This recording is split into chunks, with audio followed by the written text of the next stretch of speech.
Hey everybody, welcome to week 23 of development on Nexus. My name is Andrew Gaston. I am the design lead for the project.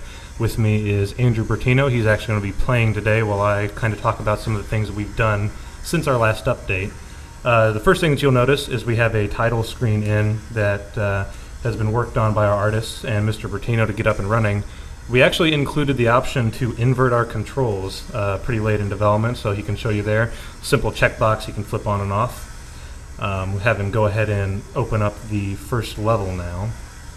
The past few weeks we've been showing the sunroom, and we've continued development on the sunroom, but the newest thing that we are showing is this cave area. We integrated a tutorial system that Mr. Bertino actually did quite a bit of work in getting the tutorial text boxes popped up and everything. This is an area that we're probably about 65% complete with. We haven't had an artist come in and light it yet, but it's an area that we're hoping is going to be a pretty solid introduction to our game. I'm going to talk a little bit about some of the challenges that we've had in building this area. I was one of the principal level designers and actually getting it up and running, so there are quite a few headaches that we had to encounter, and I think it's a pretty cool opportunity to be able to talk about some of those today. The first thing that you'll notice is this cutscene that we're showing here. We're having a difficult time getting our physics to react properly, so you can see 6,000-pound boulders bouncing around like bouncy balls. That's something that we're actively looking into fixing, and we're hoping that we're going to be able to come up with a solid solution to it. The next, my favorite glitch that I've had encounter so far is with this pressure plate right here. The goal was simple. We just wanted the player to be able to stand on it and it would light the flames. When he stepped off of it, the flames would go away. We were hoping that we were going to be able to use the boulder to depress the pressure plate and use it as a stand-in for the character. The problem we ran into was the game logic broke when we had a character on the pressure plate and the rock on the pressure plate at the same time. So we had to develop an alternative method in order to get that to work properly. We'll be able to show you how we did that next week. But these are some of the issues that we've had to encounter throughout development on this particular section. Now he's going to continue down, again more with the tutorial boxes and this section here. We're working with trying to bring this environment to life, so we have a lot of first pass issues with areas like this bridge, for instance. It was a very low impact cutscene type event that happened there that you could barely see. So we're working on getting some of that updated to be a little bit more eventful as you play through the level. One of the other big changes that you're going to notice is our targeting reticle actually has been updated to reflect more information directly in the player's field of view instead of in the bottom left-hand corner.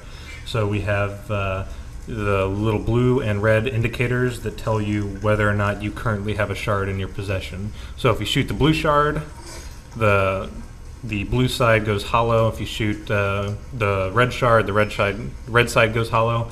When you retract them back, they both show up. Pretty standard, but it's a lot more intuitive than what we were showing previously.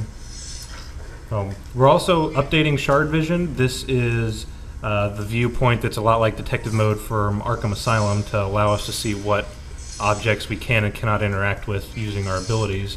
We're iterating on that for next week. We're going to get rid of the toon shading and try to tone down some of the color desaturation. But for now, we still got the same system that you've seen previously. I do want to talk a little bit more in depth about the climbing system. One of the things that we've noticed in using UDK is that a lot of teams on the forums have tried to implement a type of climbing traversal system before and have had a lot of difficulty doing so. So I do want to talk a little bit about how we were able to get that up and running, as it certainly wasn't the easiest thing we've had to do for this project. But Tim Trisbiak, our lead programmer, took this on along with Casey Baim, our artist, our animator, and they have done a tremendous amount of work in building this system from scratch. So what you can see here are these three green globes here are showing where the player is detecting that he has climbed. So anywhere that we set a straight ledge that the character can grab onto, Bertino glitching the system here a little bit, but that shows where the hands are supposed to grab. And then from there, the game is calculating, there's an animation that's playing, and Tim's teleporting the character to stand on top of the box afterwards. So the red globe is where he teleports to. You'll notice that line that sticks out from him. Go ahead and jump. So that line is detecting whether there's an object in front of him that he can grab onto or not. So you'll notice here that the line is colliding with the boards going down into the ground. That's very important because the next jump that we'll go to, there aren't any boards there. That allows us, it's a trace call that's determining whether or not there's an object there, and it's going to play the appropriate animation depending on what the result is. So in this particular situation, the trace is returning that there is a mesh in front of him, so Chris props his feet against it in a more accurate position. On this climb here, though, there's no boards where his feet can collide with, so he's hanging freely, and we had a little bit more sway. So this is going to dictate what animations play in order to make the transition a little bit smoother. So there's been a lot of hard work that's gone into that, many weeks of getting things working properly and testing and testing and testing, but we've come a long way, and it's something that I'm certainly pretty proud of that we were able to get done. So this next section here, we've shown bits and pieces of this type of system before. We're just using our shard mechanic in order to pull an object towards you and away from you. This actually highlights another one of our major struggle points that we've had, is getting our powers to work with objects that we need to move along a specific path. Obviously this cart, we want to move along the track, so we have to set up some constraints on it to make sure that it doesn't bounce up and down or doesn't move left or right. We only want it to move forward and backward. Our powers don't like obeying these rules, so we're going to have to do some custom configuring in order to get these to work properly. But that is something that we've been working on, and I think we've made a lot of progress with. So you can look forward to having a more seamless transition in the future. So now that the player has crossed the chasm, we're able to run down to the ground, and we're going to see little baby squishing spiders.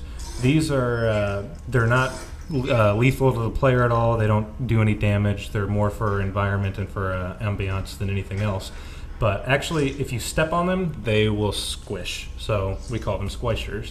The best part about it is that if you can get them, if you can manage to shoot them with the shard, they will also explode. So it's a little bit of target practice also.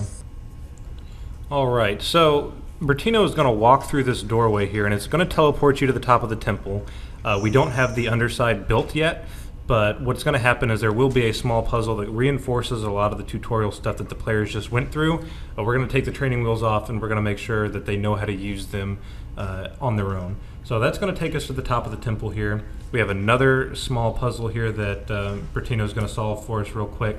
That involves having the three pressure plates depressed. There's only one of us, so we're going to have to use the two statues. Fairly rudimentary, but the way our powers work allow us to put a different spin on some of the older mechanics that you see in a lot of the adventure games. So I do want to talk a little bit about the way this temple was constructed. Kenneth McClure built most of this temple and assembled it in UDK. And what we have is probably 7 unique pieces that are repurposed for a variety of different things. We've got some of the wall trim is actually being used in the floor. Some of the floors are actually being used for walls. And the way that he's constructed that has allowed us to make things faster and more efficiently. We wouldn't have been able to get this this temple section done within the week if they would have been constructed differently. So that's just a note for those of you that are curious as to how we can get some of this stuff done as fast as we did. So we'll have Mr. Bertino solve the puzzle here real quick. While he's doing that, I want to talk a little bit about the lighting channels that we have. The pressure plates are lit up differently. That is a great thing for us because it allows us to create lights that don't conflict with the other lights.